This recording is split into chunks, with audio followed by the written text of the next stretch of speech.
يا أيها الذين آمنوا كونوا قوامين بالقسط شهداء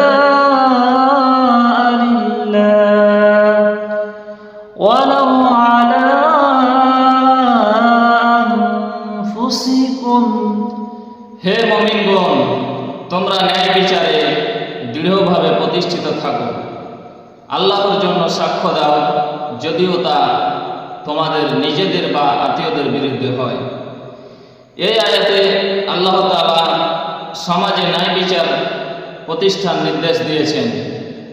ইসলামী সমাজ ব্যবস্থার মূল উদ্দেশ্যই হলো এমন সমাজ গঠন করা যেখানে সকল মানুষ সমান অধিকার পাবে, অন্যায় অত্যাচার থাকবে না এবং আল্লাহর বিধান অনুযায়ী দেশ শাসন হবে।